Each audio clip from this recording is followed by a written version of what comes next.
We are starting with AS3 cash flow statement. AS3, and this is cash flow statement.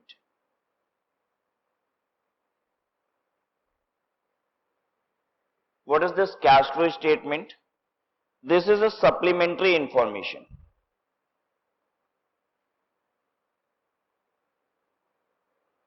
आप कह सकते हैं additional information which is provided to user of financial statement.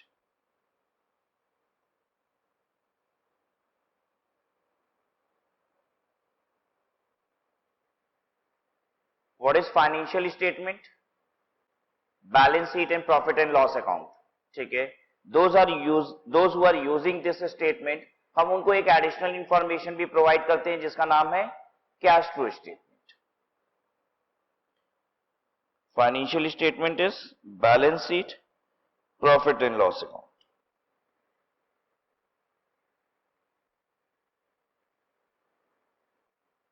तो what this AS3 is going to tell you, ये AS3 क्या बताएगा आपको?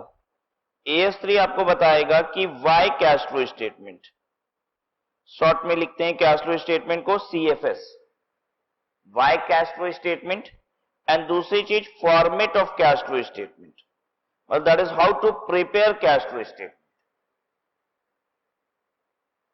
तो इस AS का ऑब्जेक्टिव है दो चीजें बताना कि कैश फ्लो स्टेटमेंट बनाया ही क्यों जाता है, क्या फायदे हैं उसके, और दूसरी बात कैश फ्लो स्टेटमेंट कैसे बनाती.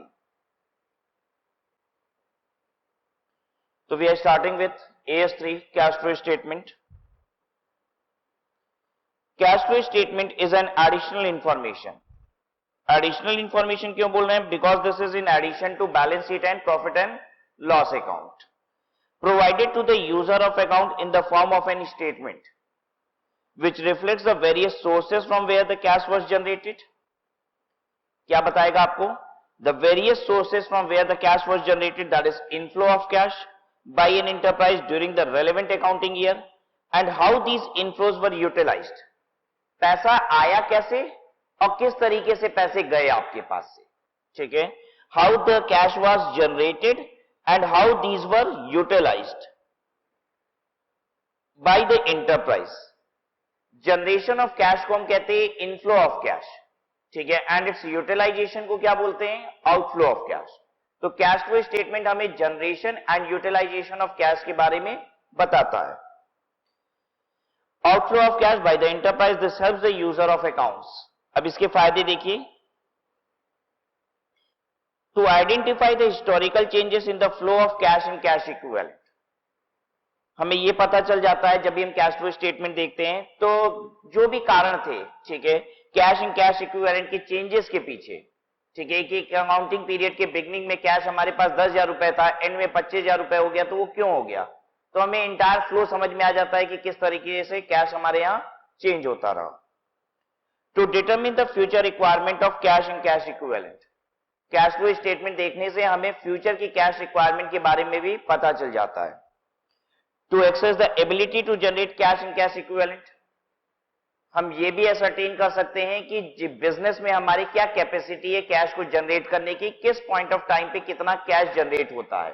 ठीक है, हमें ये भी समझ में आ जाता है कि पीक सीजन में हमारे पास कैश की अवेलेबिलिटी क्या होती है, जब हमारा सीजन नॉर्मल नहीं होता है, ठीक है, हमारी सेल कम होती है, तो उस समय कैश की अवेलेबिलिटी क्या होती है.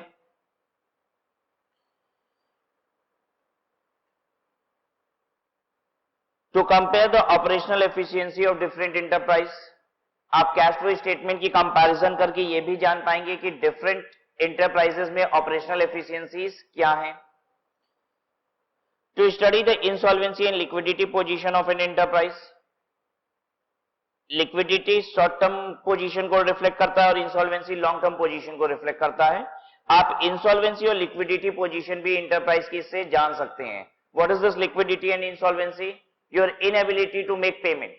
अगर हम शॉर्ट टर्म लायबिलिटी को पे करने में सक्षम नहीं होते हैं तो इसे कहा जाता है liquidity position, and long term payment करने में सक्षम नहीं होते तो हम उसे कहते हैं insolvency position. As an indicator of amount, timing and certainty of future cash flows. आप बहुत अच्छे से प्रेडिक्ट कर सकते हैं the amount, timing and certainty of future cash flows to check the accuracy of past assessment of future cash flows in examining the relationship between profitability and net cash flow and the impact of changing prices. I hope एक overall idea लगा कि cash flow statement क्या चीज होती है. ध्यान दीजिएगा, cash flow statement क्या है? ये एक स्टेटमेंट है. Cash flow statement is an statement which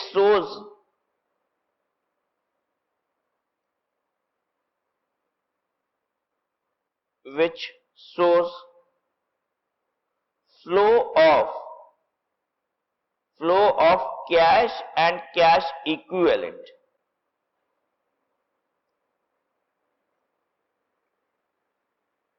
cash flow statement क्या है? वो स्टेटमेंट है जो फ्लो दिखाता है आपको कैश का और कैश एंड कैश इक्विवेलेंट का.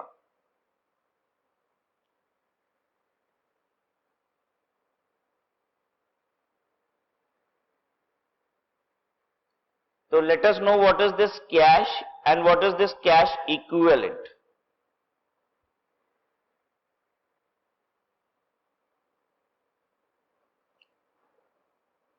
Element of cash. As per ES3 issued by the Council of ICI, cash include. Cash का मतलब क्या होता है? सिर्फ कैश नहीं. कैश का मतलब होता है कैश इन हैंड और demand deposit with bank. What is cash in hand? Cash का मतलब क्या है? Cash in hand and demand deposit with bank. Cash equivalent अभी अलग से पढ़ेंगे इसे. पहले क्लियर करते हैं what is this demand deposit. Bank में दो तरीके के अकाउंट आप ओपन करते हैं. One is demand deposit and the other is time deposit.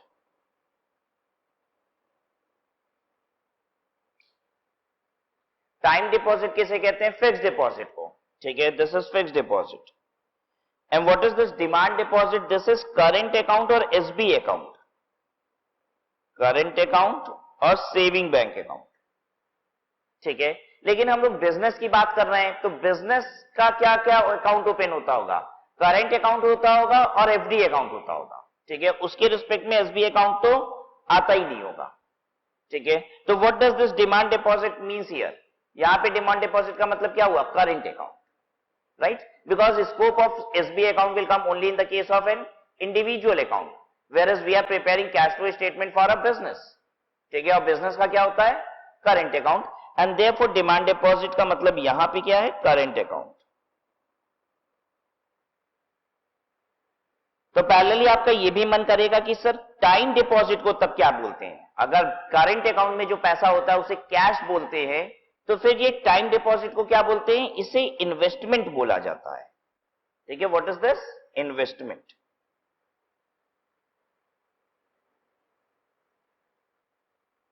तो रिपीट करते हैं, कैश फ्लो स्टेटमेंट क्या है? Is a statement showing flow of cash in cash equivalent. What is cash? Cash means cash in hand and demand deposit with bank. What is demand deposit with bank? The balance in current account. ध्यान दीजिएगा, the balance of time deposit is not your demand deposit. The balance of time deposit is your investment. Now cash equivalent. Short term highly liquid investment. Short term highly liquid investment that are readily convertible into known amount of cash. That are readily convertible, फिर है known amount of cash. कह रहा है short term highly liquid investment. Highly liquid किसे कहा जाता है? जो चीज इमीडिएटली कैश में कन्वर्ट हो सकती है. लेकिन सिर्फ इमीडिएटली कन्वर्ट हो सकती है कैश में, वो कैश इक्विवेलेंट है? कह रहा है नहीं, रुक जाइए. कहता है जो चीज इमीडिएटली कैश में कन्वर्ट हो सकती है for a known amount of cash. अब इसका क्या मतलब है? एक बात बताइए, ये जो फर्नीचर बेंचेस जिस पे आप बैठे हुए हैं, क्या ये इमीडिएटली कन्वर्टेबल इनटू कैश है? क्या हम इसको तुरंत कैश में कन्वर्ट कर सकते हैं? हाईली लिक्विड है? बोलिए. अच्छा बताइए जरा, आपको लग रहा है कि ये हाईली लिक्विड नहीं है. ₹1 में बेच रहे हैं, एक बेंच 1 रुपए में हाईली लिक्विड है कि नहीं है? लूट मच जाएगी, बस बोलने दीजिए हमको। ध्यान दीजिएगा, क्या ऐसा कर देने से 1 रुपए में हम अगर इसे बेच देंगे तो ये तुरंत बिक जाएगी, तो क्या इसे हम हाईली लिक्विड बोलेंगे? नहीं, हाईली लिक्विड इसे तब बोलेंगे जब ये नोन अमाउंट ऑफ कैश के लिए बिकेगा। ठीक है, किसी भी प्राइस में कुछ भी बेच देने से वो लिक्विड नहीं हो जाता। मेरी 1 करोड़ रुपए की प्रॉपर्टी है कोई, अगर उसको 10 रुपए में दे रहे हैं, अरे तो वो तो तुरंत बिक ही जाएगा। ऐसे बेच लेने की एबिलिटी को हाईली लिक्विड नहीं कहा जाता। हाईली लिक्विड तब होता है जब आप उसे नोन अमाउंट ऑफ कैश के लिए बेचते हैं। What is known amount of cash? Basically जितने का आपके लिए वो प्रॉपर्टी थी, लगभग उतने का ही। तो फिर से पढ़ते हैं, short term highly liquid investment are readily convertible, तुरंत कन्वर्ट हो जाएगा, लेकिन सिर्फ तुरंत कन्वर्ट हो जाएगा तो वो हाईली लिक्विड नहीं है। तुरंत कन्वर्ट हो जाने के साथ एक फीचर और होना चाहिए उसमें, क्या चीज? Known amount of cash. बात समझ में आ रही है? चलिए दूसरी बात करते हैं, शेयर्स, इक्विटी शेयर्स। ठीक है, I have equity share of Reliance company, is it highly liquid investment? Is it highly liquid investment? No, this is not highly liquid investment. Can it be converted into known amount of cash? No, it cannot be converted into known amount of cash. अगर मेरे पास 1 करोड़ रुपए का Reliance company का share है, बिकेगा तो तुरंत stock exchange में, लेकिन 1 करोड़ रुपए के शेयर का हो सकता है आज प्राइस कितना चल रहा हो, 10 लाख रुपया। नोन अमाउंट ऑफ कैश के लिए जो आइटम तुरंत बिक जाता है, मतलब 100 रुपए का जो सामान खरीदे थे वो 100 रुपए का जब चाहे जब बेच लेंगे, मोटा मोटी 100 रुपए का, मतलब 95 98 चलेगा, 100 का 105 110 चलेगा। अगर हम नोन अमाउंट ऑफ कैश के लिए इमीडिएट कोई चीज को बेच पाते हैं तो उसे क्या कहा जाता है? Highly liquid investments. सबको बात क्लियर हो गई? तो कहता है कैश इक्विवेलेंट में क्या क्या चीजें आएंगी? Short term highly liquid investment that are readily convertible into known amount of cash and which are subject to insignificant risk of changes in value. Insignificant risk of changes in value, उसकी value में परिवर्तन बहुत insignificant होगा। ठीक है, shares क्या readily convertible into cash है? Yes, they are readily convertible into cash. Readily convertible into cash है, लेकिन क्या हम उसे highly liquid investment बोल सकते हैं? नहीं बोल सकते हैं। इसलिए नहीं बोल सकते हैं क्योंकि रेडली कन्वर्टेबल के साथ साथ एक चीज और होनी चाहिए थी। क्या चीज? नोन अमाउंट ऑफ कैश के लिए बिकना चाहिए था, और शेयर्स हमारे नोन अमाउंट ऑफ कैश के लिए बिकेंगे, ये बात पक्की नहीं है। सबको समझ में आया? आइए बताते हैं आपको, जो गवर्नमेंट की सिक्योरिटीज होती है, वो सिक्योरिटीज जो भी शॉर्ट टर्म की गवर्नमेंट की सिक्योरिटीज होती हैं, they are readily convertible into cash, और दूसरी चीज for a known amount of cash मिलता है उसमें। ठीक है, क्योंकि आपका पैसा धीरे धीरे बढ़ता ही है, गवर्नमेंट की सिक्योरिटी में धीरे बढ़ता है, इंटरेस्ट रेट कम होता है, 5% 6% ही होगा, लेकिन वो बढ़ता है, वो कम नहीं हो जाता। आपने 100 रुपए इन्वेस्ट किए तो कुछ समय बाद 101 रुपए होता है। ठीक है, तो अगर आपके पास शॉर्ट टर्म गवर्नमेंट की सिक्योरिटीज है तो क्या हम उसे बोलेंगे? Highly liquid investments. और उसके बाद securities with short maturity period of, या कोई भी सिक्योरिटी जिसकी मेच्योरिटी पीरियड ही कितनी हो, 3 महीने और उससे कम, from the date of acquisition. तो याद रहेगा कैश इक्विवेलेंट क्या होता है? Highly liquid investment and investment जिसकी मेच्योरिटी पीरियड कितनी हो, 3 महीने या फिर उससे कम। ठीक है, लेकिन जो हाईली लिक्विड इन्वेस्टमेंट है उसे याद रखिएगा, हाईली लिक्विड का मतलब रेडली कन्वर्टेबल इनटू कैश नहीं होता, बस readily convertible into cash plus for known amount of cash. ठीक है, आप बस बोलेंगे ट्रू या फॉल्स। ठीक है, balance in current account is cash equivalent, balance in current account is cash equivalent, true or false? Balance in current account is cash equivalent, true or false? False. Balance in current account is cash. ठीक है, fixed deposit made by a company is cash equivalent, is cash, false, दोनों ही false है। पता है ये fixed deposit क्या है? Investment होती है। Meaning of the term cash flow, अब देखिए क्या है ये basically cash flow statement, cash and cash equivalent का फ्लो है। तो आपने कैश एंड कैश इक्विवेलेंट समझ लिया, फ्लो को समझ लेते हैं, ठीक है। Cash flows are inflows that is receipt and outflows that is payment of cash and cash equivalent. Any transaction which does not result in cash flow should not be reported in the cash flow statement. कोई भी transaction जिससे cash का flow नहीं होता है उसे cash flow statement में नहीं डाला जाता, ठीक है। आपने फिक्स्ड एसेट खरीदा और बदले में इक्विटी शेयर्स दे दिए। क्या खरीदा? फिक्स्ड एसेट, और बदले में आपने क्या दिया उन्हें? इक्विटी शेयर कंपनी के रेस कर दिए। हमें जानना है, is there any flow of cash in this transaction? There is no flow of cash in this transaction and it shall not be reported in cash flow statement, ठीक है। Transaction जहां पे कैश का फ्लो होगा सिर्फ आप उन्हें ही कैश फ्लो स्टेटमेंट में रिकॉर्ड करेंगे।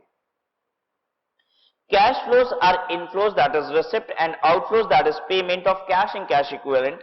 Any transaction which does not result in cash flow should not be reported in the cash flow statement. Movement within cash and cash equivalent are not cash flows. Cash और cash equivalent के अंदर अगर कोई flow हो रहा है तो उसे भी कैश फ्लो नहीं बोला जाता। इसका क्या मतलब है? करंट अकाउंट से पैसे निकाल लेना, is it cash flow? No, क्योंकि करंट अकाउंट में जो पैसा है वो भी कैश है और जो हाथ में कैश रखा है वो भी कैश है। कोई फ्लो ऑफ कैश नहीं हुआ है, ना तो कैश आपका आया है ना तो कैश गया। Basically cash and cash equivalent में अगर कोई चेंज होता है तो उसी को फ्लो ऑफ कैश कहा जाता है। कैश एंड कैश इक्विवेलेंट में कोई चेंज नहीं होगा अगर आप करंट अकाउंट से पैसे निकालेंगे, ठीक है, क्योंकि पहले का जो बैलेंस था आज भी उतना ही बैलेंस रहेगा, ठीक है। ऐसे समझिए, देखिए करंट अकाउंट में मेरे पास कितना था? 3 लाख रुपए। कैश मेरे पास कितना था? 2 लाख रुपए। और शॉर्ट टर्म इन्वेस्टमेंट है मेरे पास। शॉर्ट टर्म इन्वेस्टमेंट कितने समय वाली, जल्दी बताइए? अप टू 3 मंथ वाली, अप टू 3 मंथ वाली होनी चाहिए। यहां पे ब्रैकेट में लिख दिया हमने up to 3 month. Short term investment है 1 लाख रुपए की, मिला के हो गया 6 लाख रुपए।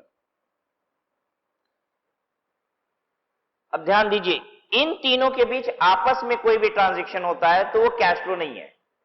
जैसे शॉर्ट टर्म इन्वेस्टमेंट हम सेल कर देंगे, शॉर्ट टर्म इन्वेस्टमेंट हम सेल कर देंगे तो भी मेरी कैश एंड कैश इक्विवेलेंट की पोजीशन कितनी रहेगी? 6 लाख की। रीजन बीइंग कि 1 लाख रुपए का ये खत्म होगा तो करंट अकाउंट में 1 लाख रुपए और आ जाएगा, ठीक है। करंट अकाउंट से पैसे निकाल के कैश बना ले या कैश को हम जमा कर दे करंट अकाउंट में, फर्क नहीं पड़ेगा, कैश एंड कैश इक्विवेलेंट की टोटल वही रहेगी। इसे कैश फ्लो नहीं कहा जाता, याद रहेगा। तो कैश एंड कैश इक्विवेलेंट के अंदर अगर कोई चेंजेस आते हैं तो that is not cash.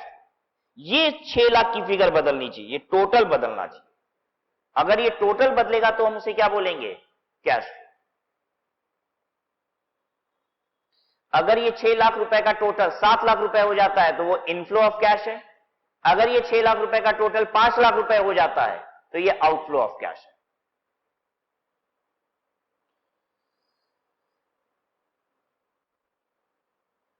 Cash flows are inflows that is receipt and outflows that is payment of cash and cash equivalent. Any transaction which does not result in cash flow should not be reported in cash flow statement. Movement within cash or cash equivalent are not cash flows because they do not change cash as defined by AS3, which is the sum of cash, bank and cash equivalent. For example, acquisition of cash equivalent investment or cash deposited into bank are not cash flows. Bank में पैसा जमा कीजिए या cash के बराबर वाला investment यानी up to 3 month वाला इन्वेस्टमेंट आप परचेज करते हैं तो इसे कैश फ्लो नहीं कहा जाएगा। It is important to note that change in cash flow does not necessary imply cash flow. क्या कह रहा है? It is important to note that a change in cash does not necessary imply cash flow. अगर change in cash हो जाता है तो इसका मतलब कैश फ्लो है, ये जरूरी भी नहीं है। हर change in cash cash flow नहीं है, हर चेंज इन कैश फ्लो नहीं है। For example, an enterprise has a bank balance of $10,000 stated in books at 4,90,000 using the rate of exchange 49 per US dollar. Company के पास 10,000 US dollar है, ठीक है। अब बैलेंस शीट में वो क्या रेट पे रिपोर्ट हो रहा है? 49 रुपए पर डॉलर के रेट से रिपोर्ट किया जा रहा है, तो 4,90,000 रुपए हम रिपोर्ट कर रहे हैं बैलेंस शीट में, ठीक है। Prevailing on the date of receipt of dollar, ये हम लोग किस डेट पे लिख रहे हैं? बेसिकली जिस दिन हमें 10,000 यूएस डॉलर की पेमेंट आई थी ना, तो उस दिन डॉलर का रेट 49 रुपीज चल रहा था। तो हमने अपने बुक्स ऑफ अकाउंट में पता है क्या दिखा दिया कि मेरे पास 4,90,000 रुपए हैं। फिर से रिपीट करते हैं, हमें 10,000 यूएस डॉलर की पेमेंट आई, जिस दिन पेमेंट आई उस दिन डॉलर का रेट था 49 रुपीज, तो हमने अपने बुक्स ऑफ अकाउंट में एंट्री कितने रुपए की कर ली? 4,90,000। But if the closing rate of exchange is, लेकिन 31 मार्च को डॉलर का रेट हो गया 50 रुपए, तो वो 4,90,000 रुपए की बजाय कितने रुपए का दिखाई देगा? 5 लाख रुपीज। 10,000 रुपए का आपका बैंक बैलेंस अगर डॉलर बेसिकली, या फिर ऐसे कह लीजिए डॉलर्स मेरे पास कैश इन हैंड के फॉर्म में या फिर बैंक में है, व्हाटएवर, ठीक है। तो ऐसे में मेरा बैलेंस दिखाई देगा कि 4,90,000 की बजाय कितना हो गया? 5 लाख रुपए। Is it flow of cash? Balance तो बढ़ गया, 4,90,000 से 5 लाख रुपए हो गया, क्या इसे फ्लो ऑफ कैश कहा जाएगा? नहीं, ये एक चेंज इन कैश है, लेकिन this is not flow of cash. Clear है बात? कहीं से पैसे आए नहीं है और ना ही कहीं आपने पे किए हैं, तो there is neither an inflow nor there is an outflow. तो आपको बहुत अलर्ट रहना पड़ेगा एग्जाम में भी, you will have to check कि whether this is a change in cash or this is a flow of cash, ठीक है। यहां पे सिर्फ चेंज हुआ है कैश का, ना कि फ्लो हुआ है कैश का। तो क्या बताइए, इसे कैश फ्लो स्टेटमेंट में रिफ्लेक्ट किया जाता होगा? डॉलर की वैल्यू चेंज हो जाने की वजह से मेरा कैश इन हैंड चेंज हो गया, तो does it need to be reported in cash flow statement? No, this need not be reported into cash flow statement because this is simply a change in cash, this is not flow of cash. The bank balance will be restated at 5 lakh on the balance sheet date. मेरे पास जो 10,000 dollar bank में थे उसको हम 5 लाख रुपया present करेंगे balance sheet में। The increase, however, not a cash flow because neither there is any cash inflow nor there is any cash outflow. The difference in values is exchange gain or loss. और ये जो differences होते हैं ना, ये gain और loss कहलाता है, एक्सचेंज गेन और लॉस कहलाता है। 4,90,000 रुपए से 5 लाख रुपए हो गया तो इसे कहा जाता है 10,000 का एक्सचेंज गेन। अगर ये 4,90,000 रुपए से 4,80,000 रुपए हो जाता है तो इसे बोलते हैं एक्सचेंज लॉस। और ये एक्सचेंज गेन और लॉस पता है कहां दिखाया जाता है? Profit and loss account. Gain होता है तो इनकम है और लॉस होता है तो वो खर्चे की तरह पीएल में चला जाता है। याद रहेगा, एक्सचेंज गेन या लॉसेस पीएल को इफेक्ट करता है, ये कैश फ्लो स्टेटमेंट में कहीं भी नहीं जाता है। The exchange gain and losses are recognized in the statement of profit and loss. Clear है यहां तक आपको? Types of cash flow. Cash flow 3 प्रकार के होते हैं। Operating cash flows, investing cash flows, financing cash flows. Operating, investing और financing.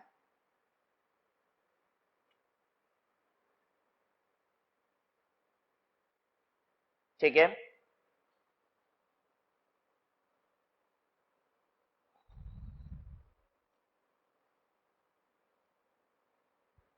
आइए एक बैलेंस शीट बनाते हैं।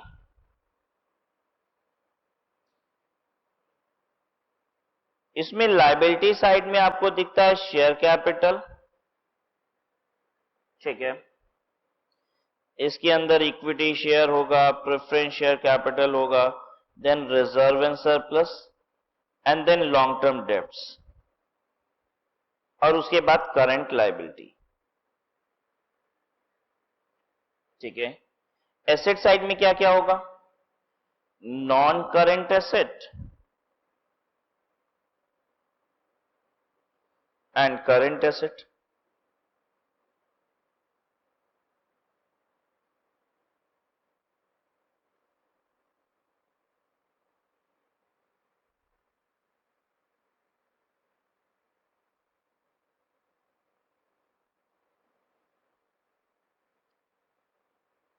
अगर इनकी वजह से कोई भी change cash in cash equivalent में आता है, इसकी वजह से share capital, reserve and surplus and long term debts, तो पता है इसे क्या बोला जाता है? Financing activity.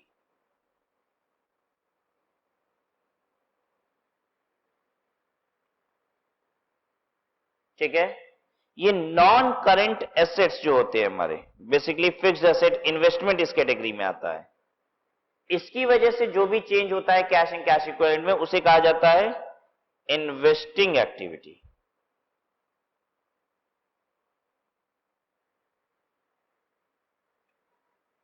ठीक, ये करंट लायबिलिटी एंड ये करंट एसेट, इन दोनों की वजह से अगर कोई चेंज आता है तो उसे क्या कहते हैं?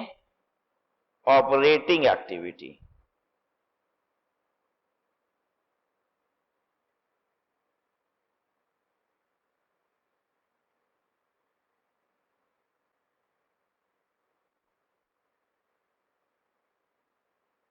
तो ऐसे याद कर लीजिए, लायबिलिटी साइड में करंट लायबिलिटीज के अलावा जितने भी आइटम हैं उनकी वजह से कोई भी चेंज होगा, इट इज फाइनेंसिंग एक्टिविटी। ठीक है, एसेट साइड में करंट एसेट के अलावा कोई भी आइटम चेंज होता है, then it is investing activity. Current asset and current liability की वजह से जो भी चेंज होता है that is current asset and current liability की वजह से जो भी चेंज होता है that is operating activity.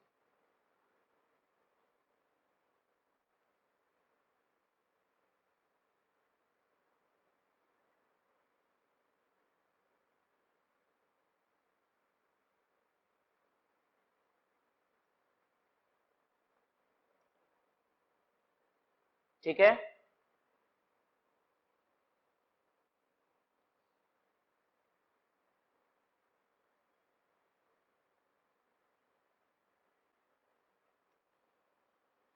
the standard identifies three types of cash flows, that is operating cash flows, investing cash flows and financing cash flows.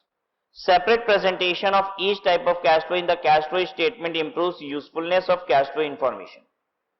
Basically हम करते क्या है कैश फ्लो स्टेटमेंट में, आपको बताएं, जितने भी फ्लो ऑफ कैश होते हैं पहले उन्हें आइडेंटिफाई करते हैं, क्योंकि change in cash is not flow of cash. तो पहले आइडेंटिफाई किया जाता है फ्लो ऑफ कैश क्या है। ठीक है, और फिर उस फ्लो ऑफ कैश को कहां फिट कर देते हैं? इन तीन एक्टिविटीज में। ठीक है, ऑपरेटिंग एक्टिविटीज, इन्वेस्टिंग एक्टिविटीज और फाइनेंसिंग एक्टिविटीज। ठीक है, तीनों एक्टिविटीज में अलग अलग सेपरेटली आइडेंटिफाई करके हम उसे एक स्टेटमेंट में प्रेजेंट कर देते हैं और उसी को क्या बोलते हैं? Cash flow statement. So you have to identify flow of cash and bifurcate into three activities.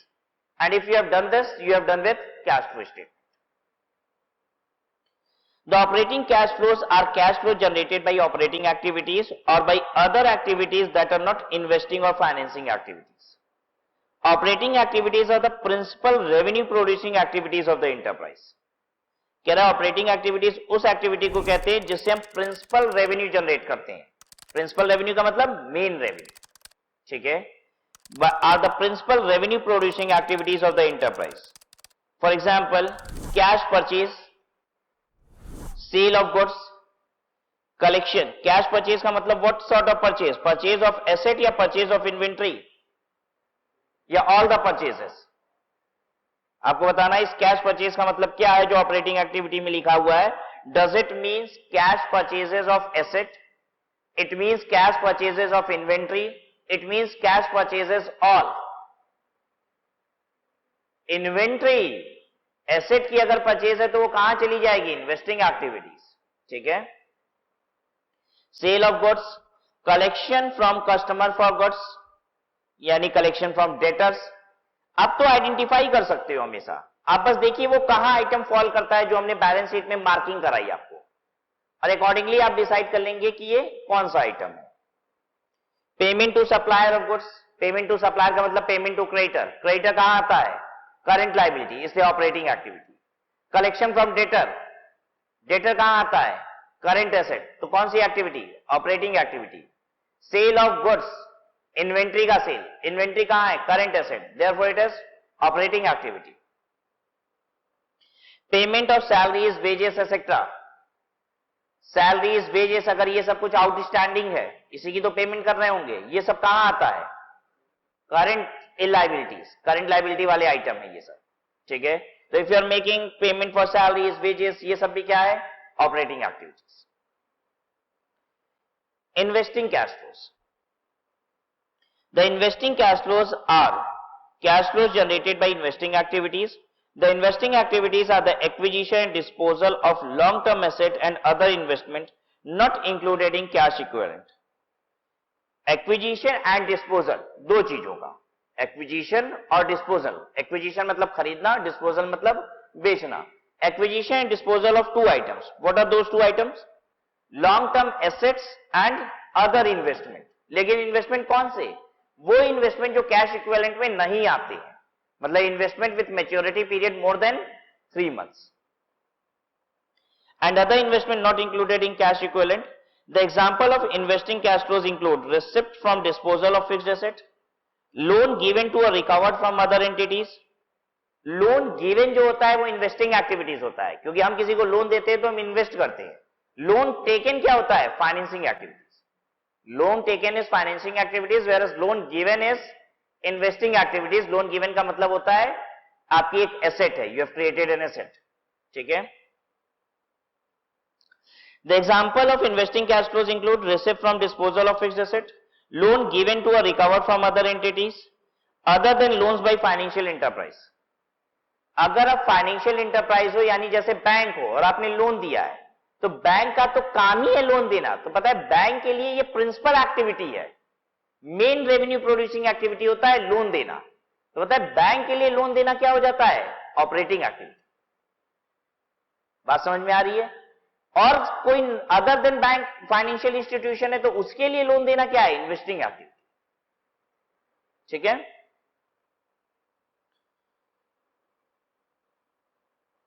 Payment to acquire fixed asset, interest and dividend earn. Interest and dividend earn किए हो तो किसके बेसिस पे अर्न किए होगे? Investment. Interest and dividend आपने earn किया है तो वो अर्न किस पे किया होगा? इन्वेस्टमेंट पे. Therefore it is investing activities. अगर यही हम बोले इंटरेस्ट एंड डिविडेंड पेड, तो पे किस पे किए होगे? लॉन्ग टर्म डेप्ट पे और इक्विटी शेयर कैपिटल. ठीक है? तो ये कौन सी एक्टिविटी हो जाएगी? Financing activity. Other than interest and dividend earned by financial institution. Financial institution अगर इंटरेस्ट और डिविडेंड अर्न करती है तो उसके लिए इन्वेस्टमेंट एक्टिविटी नहीं है. पता है उसके लिए क्या है? Operating activity. फाइनेंशियल इंस्टीट्यूशन का तो काम ही है पैसे लेना, पैसे लगाना, उनका तो ये सब ऑपरेशन है. ठीक है? Financing cash flows. Financing cash flows are cash flows generated by financing activities. Financing activities are activities that result in changes in the size and composition of owner's capital. कह रहे कैपिटल में जो परिवर्तन आता है वो फाइनेंसिंग एक्टिविटी का cash flow है, including preference share capital in the case of A company and borrowing of the enterprise. Owners capital मतलब इक्विटी शेयर कैपिटल, कह रहा है प्रेफरेंस शेयर कैपिटल भी और borrowings. Example include issue of shares oblique debenture, redemption of debenture, preference share, payment of dividend, payment of interest, other than interest paid by financial institution. Other than interest paid by financial institution, because interest paid by financial institution is operating activity. ठीक है? वो क्या करती है? Bank. Bank में हम fix deposit कराते हैं, मेरे लिए क्या है? इन्वेस्टिंग एक्टिविटी, इन्वेस्टमेंट किया है. बैंक उस पर इंटरेस्ट देती है, बैंक के लिए क्या है वो? Operating activity. बैंक को फिक्स डिपॉजिट का पैसा मिला, हमने 10 लाख की एफडी कराई, हम क्या बोलेंगे? Investing activity. बैंक कहेगी 10 लाख रुपया आया, उसके लिए इनफ्लो कौन सी एक्टिविटी का? Operating activity. उसका तो यही काम ही है. उसको किस बात के पैसे आते हैं? अरे टाइम डिपॉजिट और डिमांड डिपॉजिट, यही तो आता है उसको. ठीक है? तो उसके लिए वो सब पैसे आने क्या है? Operating activity. उस पैसे पे वो लोग इंटरेस्ट देते हैं, वो भी उनके लिए क्या है? Operating activity. लेकिन हम इंटरेस्ट पाते हैं, मेरे लिए क्या है? Investing activity. ठीक है? अच्छा, फिर से रिपीट करते हैं. हमने करंट अकाउंट में पैसे डाले, कौन सी एक्टिविटी? करंट अकाउंट में हमने पैसे डाले, हमने करंट अकाउंट में अपने पैसे डाले, कौन सी एक्टिविटी? कोई एक्टिविटी नहीं. करंट एसेट में पैसा डालना, करंट एसेट क्या, करंट अकाउंट क्या है? करंट अकाउंट में पैसे डालना मतलब कैश एंड कैश इक्विवेलेंट. ठीक है? हमने डिमांड डिपॉजिट में पैसे डाले, दैट इज करंट अकाउंट में पैसे डाले as cash and cash equivalent. लेकिन हम टाइम डिपॉजिट में पैसे डालेंगे, दिस इज एन इन्वेस्टमेंट. ठीक है। बैंक के लिए ये दोनों ही पैसे आ रहे हैं, डिमांड डिपॉजिट वाले भी और टर्म डिपॉजिट वाले भी। बैंक के लिए क्या है, ये डिपॉजिट रिसीव करना, दोनों ही ऑपरेटिंग एक्टिविटी।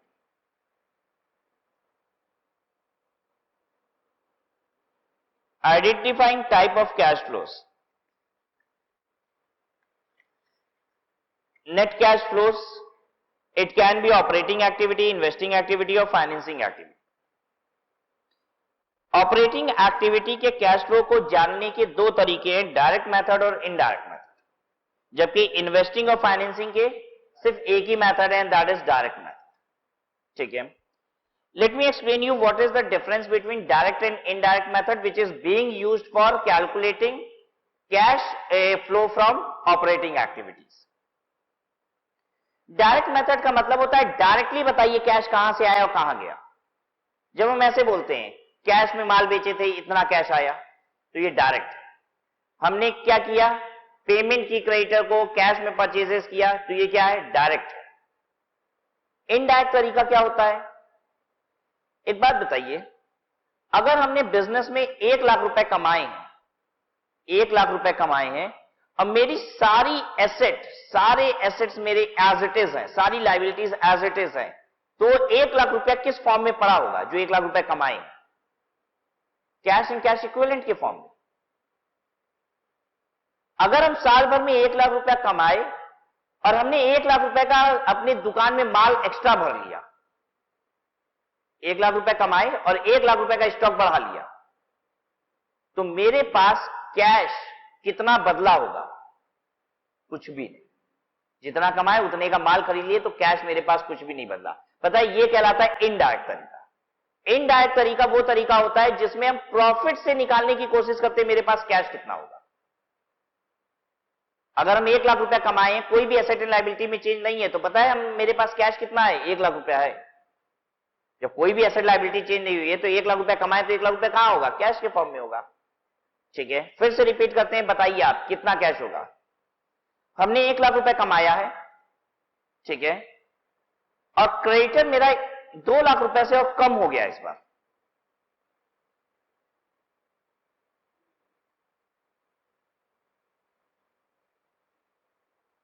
फिर से रिपीट करते हैं, चलिए अभी कम हो जाने की बात नहीं करते हैं। हमने 1 लाख रुपए कमाए हैं और क्रेडिटर मेरा 2 लाख रुपए से बढ़ गया है। अब आंसर कीजिए।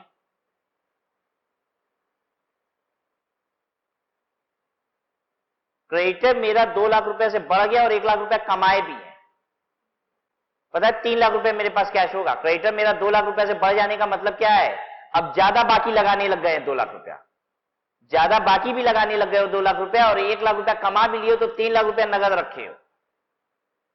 फिर से रिपीट करते हैं, 1 लाख रुपया कमाए और 1 लाख रुपया से डेटर बढ़ गया, कितना कैश रखे हो? कुछ नहीं रखे हो। 1 लाख रुपया कमाए, 1 लाख रुपया का माल उधार में ज्यादा दे दिए, तो पैसा तो डेटर में फंस गया ना वो। आई होप आपको मोटा मोटी आइडिया लग गया कि हम प्रॉफिट से क्या निकाल सकते हैं, कैश निकाल सकते हैं। जब हम प्रॉफिट की मदद से कैश निकालते हैं तो उसे क्या कहा जाता है? Indirect method. ठीक है, अब प्रॉफिट की मदद से कौन सा कैश निकाला जा सकता है? ऑपरेटिंग एक्टिविटी का, इन्वेस्टिंग और फाइनेंसिंग का नहीं। इन्वेस्टिंग और फाइनेंसिंग का तो डायरेक्ट बताना पड़ेगा कि कितना पैसा गया और कितना आया, डायरेक्टली बताएंगे तभी आप निकाल सकते हैं। इनडायरेक्ट तरीका नहीं है इन्वेस्टिंग और फाइनेंसिंग के लिए, लेकिन ऑपरेटिंग एक्टिविटी के लिए डायरेक्टली बताइए तो भी हो जाएगा, और नहीं तो हम प्रॉफिट की मदद से निकाल देंगे कैश कितना होगा। और जब हम प्रॉफिट की मदद से निकालेंगे कैश कितना होगा, तो इसे क्या बोलेंगे? इनडायरेक्ट। अच्छा, अब एग्जाम में अगर एक क्वेश्चन आता है, कहता है कि कैश फ्लो स्टेटमेंट बनाइए बाय डायरेक्ट मेथड, तो इसका क्या मतलब होता है? ऑपरेटिंग एक्टिविटी डायरेक्ट मेथड से, इन्वेस्टिंग डायरेक्ट से और फाइनेंसिंग भी डायरेक्ट से। अगर हम कहते हैं कैश फ्लो स्टेटमेंट बनाइए इनडायरेक्ट मेथड से, तो इसका क्या मतलब होता है? ऑपरेटिंग इनडायरेक्ट से, लेकिन इन्वेस्टिंग और फाइनेंसिंग किससे? डायरेक्ट से ही, क्योंकि वो तो डायरेक्ट से निकलता ही है। तो अगर हम इनडायरेक्ट मेथड से कैश फ्लो स्टेटमेंट कहते हैं, तो इसका मतलब ऑपरेटिंग इनडायरेक्ट से और इन्वेस्टिंग फाइनेंसिंग डायरेक्ट से, right? Cash flow type depends on the business of the enterprise and other factor. कह रहा आप रट नहीं सकते हैं, कैश फ्लो ऑपरेटिंग होगा, इन्वेस्टिंग होगा, फाइनेंसिंग होगा, ये डिपेंड करता है कि बिजनेस कैसा है।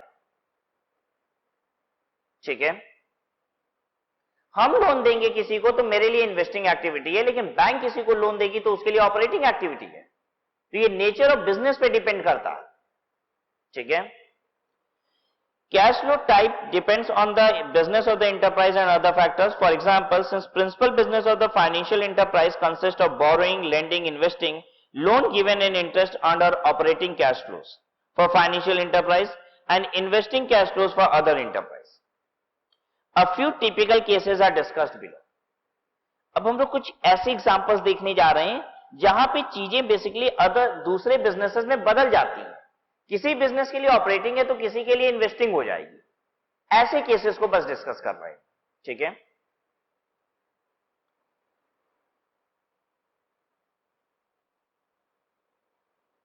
Loans oblique advances given in interest earn, loan आपने दिया है और इंटरेस्ट अर्न किया है।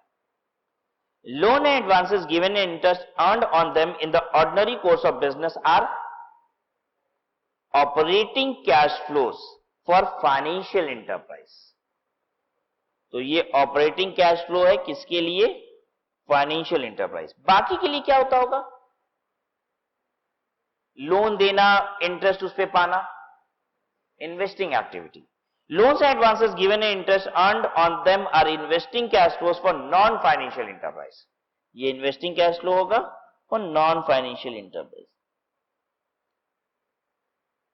ठीक है। Loans and advances given to subsidiaries. Loans and advances given to subsidiaries and interest earned on them are investing cash flows. ध्यान दीजिएगा, हम अपनी सब्सिडरी में पैसे लगा देते हैं तो वो क्या कहलाता है? Investing activities. तो सब्सिडरी वाला इन्वेस्टिंग एक्टिविटी। किसके लिए बात कर रहे हैं? सब्सिडरी में पैसे लगाना इन्वेस्टिंग एक्टिविटी, सभी के लिए बात कर रहे हैं, ठीक है। सब्सिडी में पैसे लगाना investing activity. Loans and advances given to employees, अगर एम्प्लॉय को लोन देते हैं तो ये क्या है? Operating activity. अगर एम्प्लॉय को लोन देते हैं तो this is not investing activity, अगर हम एम्प्लॉय को लोन दे देते हैं तो दिस इज ऑपरेटिंग एक्टिविटी।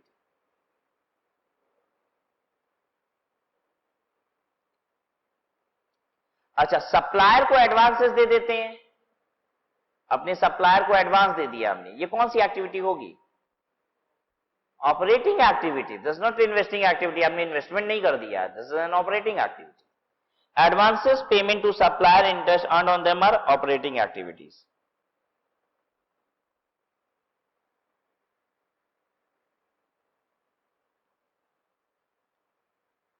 अच्छा, इंटरेस्ट की इनकम कौन सी इनकम होती है? इन्वेस्टिंग एक्टिविटी, ठीक है। लेकिन आपने कस्टमर से अपने लेट पेमेंट के लिए इंटरेस्ट ले लिया है, कौन सी एक्टिविटी होगी? ऑपरेटिंग एक्टिविटी, ठीक है।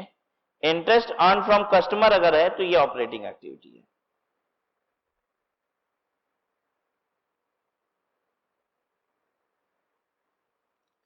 लोन और advance taken and interest paid.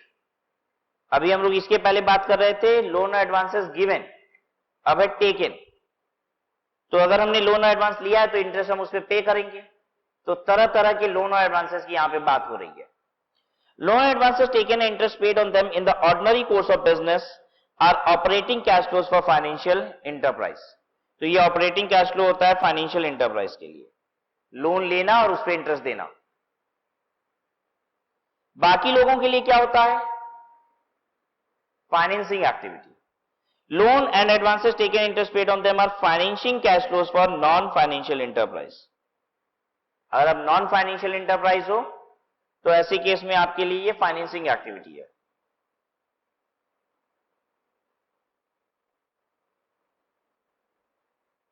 अगर आपने सब्सिडरी से लोन लिया है, loan advances taken from subsidiary, जब लोन एडवांस हम सब्सिडरी को देते हैं तो कौन सी एक्टिविटी थी? इन्वेस्टिंग। लोन एडवांसेस सब्सिडी को देते हैं, ये रहा सब्सिडी को देते हैं तो वो इन्वेस्टिंग एक्टिविटी होती है। तो और लोन और एडवांसेस सब्सिडी से लेते हैं तो कौन सी एक्टिविटी है? फाइनेंसिंग। सब्सिडी को लोन और एडवांस देना, लेना, ये सब ऑपरेटिंग एक्टिविटी नहीं है। देना इन्वेस्टिंग एक्टिविटी है, लेना फाइनेंसिंग एक्टिविटी है। Advance taken from customer, customer से एडवांस लियो, ये क्या है? क्या होना चाहिए आप खुद ही अंदाज लगाओ। कस्टमर से एडवांस लिए हैं, operating activity.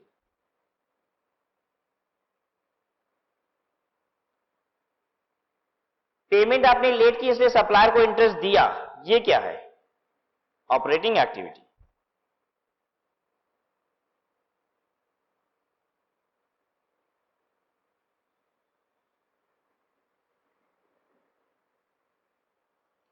Interest taken as part of inventory cost in accordance with AS 16। क्या इंटरेस्ट का खर्चा इन्वेंट्री की कॉस्ट बनती है कभी भी? ये चेक हो रही है आपकी नॉलेज AS 2 की, whether interest cost is inventory cost.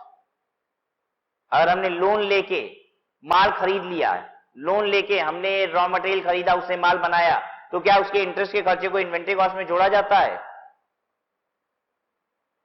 बोलिए हाँ या ना। Is borrowing cost inventory cost? Yes it is, only when the inventories are qualifying assets.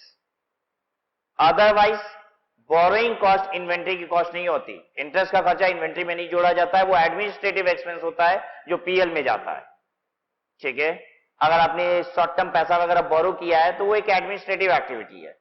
ठीक है, यहां पे आपको यह बताया जा रहा है कि जब इन्वेंट्री का खर्चा बोरोइंग को माना जाता है, कब माना जाता है? When the inventory is a qualifying inventory. Qualifying inventory किसे कहते हैं? उस इन्वेंट्री को कहते हैं जिसे तैयार करने में सब्सटेंशियल पीरियड ऑफ टाइम लगता है।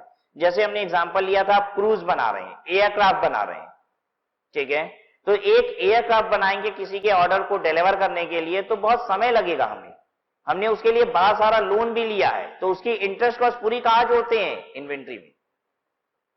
ठीक है, कोई भी एयरक्राफ्ट की दुकान ऐसी नहीं होती जिसके पास आप जाएंगे और कहेंगे जरा एक हरे रंग की एयरक्राफ्ट दिखाओ तो।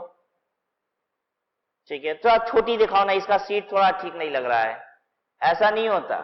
ठीक है, कोई भी एयरक्राफ्ट की दुकान पे ऐसा नहीं है 50 एयरक्राफ्ट लगा के बैठा हुआ है कि लो ले लो खरीद लो।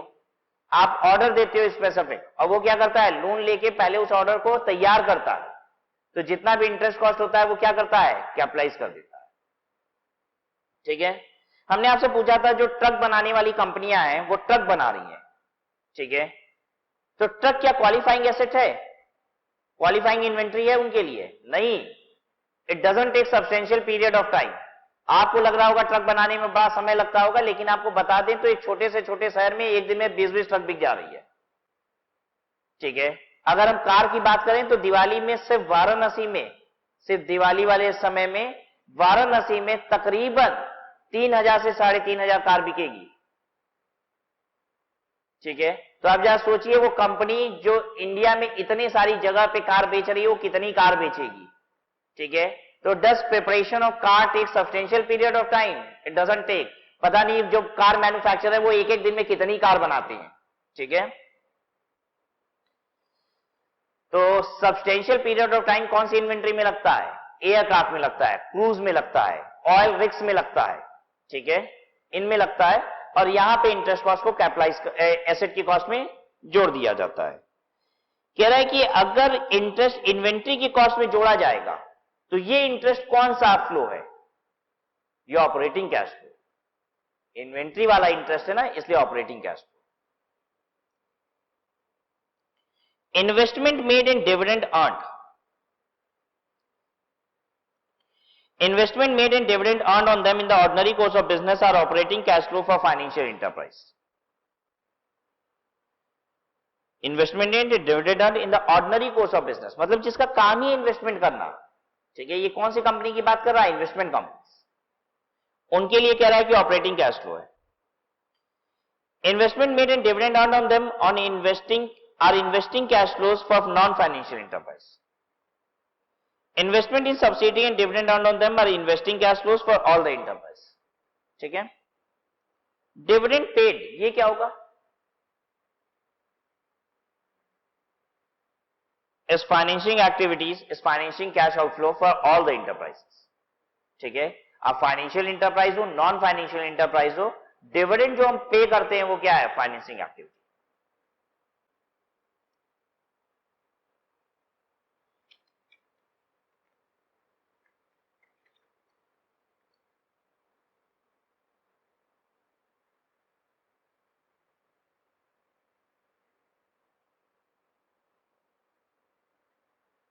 Income tax, tax paid on operating income is operating cash flow for all enterprise. आपकी जो ऑपरेटिंग इनकम है उस पे जो टैक्सेस पे करते हैं वो क्या है, ऑपरेटिंग कैश आउटफ्लो, ठीक है। Tax deducted at source against income are operating cash outflow if concerned income are operating income. Basically हमें ऑपरेटिंग इनकम आ रही है, ठीक है, और किसी ने मेरा टीडीएस काट लिया है, तो जो इनकम आ रही है वो ऑपरेटिंग कैश इनफ्लो है, और जो उस पर टीडीएस कट गया पता है वो क्या है, ऑपरेटिंग कैश आउटफ्लो। रिपीट करते हैं,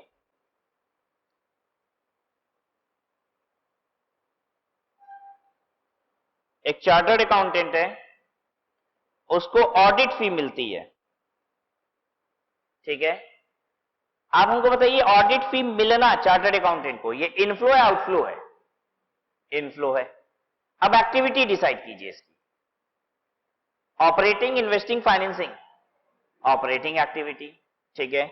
ऑडिट फी कितनी बनी सीए साहब की, 50,000 रुपया। क्लाइंट ने इसमें से 5,000 रुपए का टीडीएस काट लिया और कितना दिया, 45,000 रुपया सीए को। ऑपरेटिंग एक्टिविटी का कैश इनफ्लो, ऑडिट फी ऑपरेटिंग एक्टिविटी का कैश इनफ्लो कितने रुपए का कहलाएगा, 50,000। ध्यान दीजिएगा 50,000।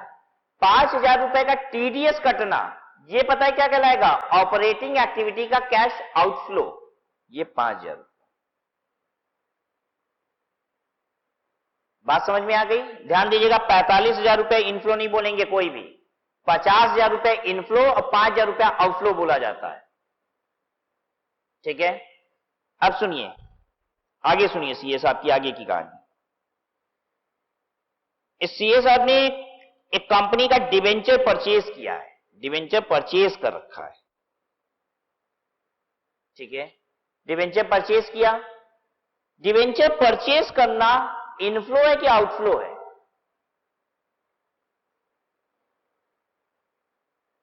Inflow of cash and cash equivalent या outflow of cash and cash equivalent, outflow. Debenture purchase किए तो पेमेंट किए होंगे, आउटफ्लो, ठीक है। कौन सी एक्टिविटी, इन्वेस्टिंग एक्टिविटी, बड़ी अच्छी बात है। अब इन्वेस्टिंग एक्टिविटी की कहानी सुनिए। इनका इंटरेस्ट बना 20,000 रुपए का, 2,000 रुपए इनका टीडीएस काट लिया गया और इनको कितना पे किया गया, 18,000।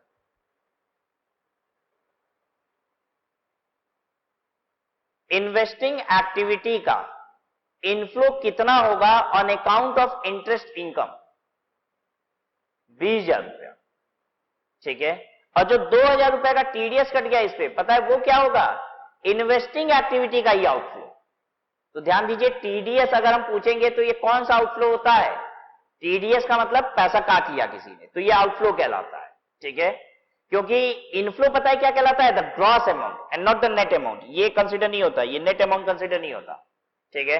ग्रॉस अमाउंट को इनफ्लो कहते हैं, टीडीएस कट जाना इज आउटफ्लो, ठीक है। अब टीडीएस कटना कौन सा आउटफ्लो, यही तो सिखा रहे हैं यहां पे। टीडीएस कटना कौन सा आउटफ्लो, बेसिकली जिस इनफ्लो का टीडीएस कटा है ना, वही आउटफ्लो भी बनेगा उसी एक्टिविटी का। अगर आपकी ऑपरेशनल एक्टिविटी के इनफ्लो से टीडीएस कटा है तो ऑपरेशनल एक्टिविटी का आउटफ्लो है टीडीएस। अगर इन्वेस्टिंग एक्टिविटी के इनफ्लो से टीडीएस कटा है तो टीडीएस क्या कहलाएगा, इन्वेस्टिंग एक्टिविटी का आउटफ्लो। क्लियर है सबको बात? अच्छा, अब सुनिए, जिस कंपनी ने ये इंटरेस्ट पे किया है डिबेंचर पे, अब उसकी बात कर रहे हैं। जिस कंपनी ने इस डिबेंचर पे इंटरेस्ट पे किया है, उसके लिए डिबेंचर पे इंटरेस्ट पे करना कौन सी एक्टिविटी, फाइनेंसिंग एक्टिविटी, ठीक है। फाइनेंसिंग एक्टिविटी का आउटफ्लो है कि इनफ्लो है, आउटफ्लो। इंटरेस्ट दिया है कितने रुपए का, 20,000 रुपए या 18,000, 20,000 रुपया ऑन अकाउंट ऑफ इंटरेस्ट। 2,000 रुपया उसने टीडीएस काट लिया, पता है ये क्या है, इनफ्लो। जिसने टीडीएस काटा उसके लिए इनफ्लो, क्योंकि उसने पैसे कम दिए, और जिसका टीडीएस कटा उसे पैसे कम मिले, उसके लिए क्या है, आउटफ्लो। याद रहेगा? अब उस कंपनी के लिए जिसने ये इंटरेस्ट की पेमेंट की है ना, 2000 रुपया का टीडीएस काटना इस इनफ्लो। इनफ्लो कौन सी एक्टिविटी का? Financing activity. ठीक है, जिस पेमेंट का ये टीडीएस होता है ना, वो पेमेंट देखिए कौन सी कैटेगरी में जाती है और अकॉर्डिंगली टीडीएस भी चला जाए। कोई तकलीफ?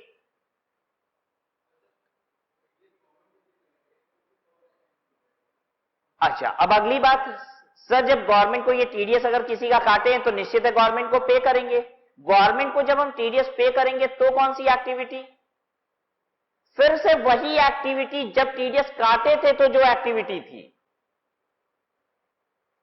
रिपीट करें अपनी बात, हमने इंटरेस्ट दिया, सुनिए, हमने इंटरेस्ट दिया, कौन सी एक्टिविटी? फाइनेंसिंग। हमने उस इंटरेस्ट पे टीडीएस काटा, कौन सी एक्टिविटी? Financing activity. ठीक है, ये फाइनेंसिंग एक्टिविटी का इनफ्लो। अब हमने ये टीडीएस गवर्नमेंट को दे दिया, अब ये क्या हुआ? अगेन फाइनेंसिंग एक्टिविटी का आउटफ्लो। ठीक है, tax paid on operating income is operating cash outflows for all enterprises. अपनी ऑपरेशनल इनकम पे जो आप टैक्सेस पे करते हैं वो ऑपरेटिंग कैश फ्लो होता है। Tax deducted source against income are operating cash outflows if concerned income are operating income and investing cash outflow if concerned income are investment income. सुंदर सी बात कर रहा है, कह रहा है आपके ऑपरेटिंग इनकम पे टीडीएस कटा है तो ऑपरेटिंग कैश आउटफ्लो है, अगर आपके इन्वेस्टमेंट इनकम से टीडीएस कटा है तो वो investing cash outflow. Tax deducted source against income or expenses are operating cash inflows. Tax deducted source against expenses are operating cash inflows. अब देखिए, हम किसी को रेंट की पेमेंट कर रहे हैं, ठीक है, रेंट की पेमेंट करना, रेंट की पेमेंट करना ये कौन सा फ्लो है? आउटफ्लो। ठीक है, कौन सी एक्टिविटी का? Operating activity. अब हम टीडीएस काट के रेंट पे कर रहे हैं, टीडीएस क्या बन जाएगा? इनफ्लो। कौन सी एक्टिविटी का? Operating activity. तो टीडीएस में बिल्कुल टेंशन मत लीजिएगा, आप देखिएगा कि जो पेमेंट की जा रही है, जो रिसिप्ट आ रही है, वो कौन सी एक्टिविटी है, बस। तो कह रहा है कि खर्चे जो हैं उसके रिस्पेक्ट में आपने टीडीएस काट लिया है तो ये ऑपरेटिंग एक्सपेंसेस के रिस्पेक्ट में आपने काटा है तो ये ऑपरेटिंग एक्टिविटी कहलाएगा। Tax deducted source against expenses are operating cash inflows if concerned expenses are operating expenses, and financing cash inflows if the concerned expenses are financing expenses. Example, interest paid. Interest पे करोगे, TDS काटोगे तो ये कौन सी activity हो जाएगी? Interest पे करोगे तो कौन सी एक्टिविटी हो जाएगी? फाइनेंसिंग। तो उसका टीडीएस काट लेना भी क्या हो जाएगा? Financing activities. ठीक है,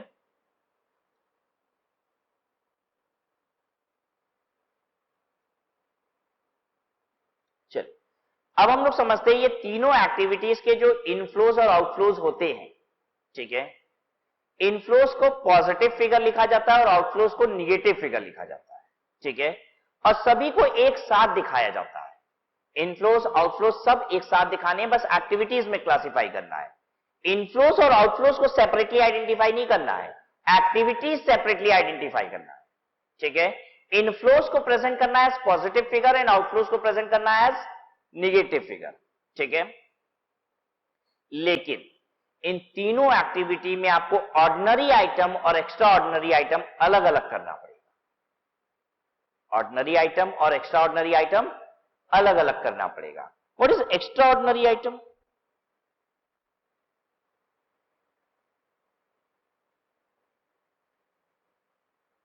एक्स्ट्रा ऑर्डिनरी आइटम उसे कहा जाता है which normally doesn't take place. वो चीजें जो नॉर्मली नहीं होती हैं उनको हम क्या बोलते हैं? Extra ordinary. ठीक है, इंश्योरेंस क्लेम रिसीव्ड हमेशा होता रहता होगा बिजनेस में, इंश्योरेंस क्लेम आता रहता है।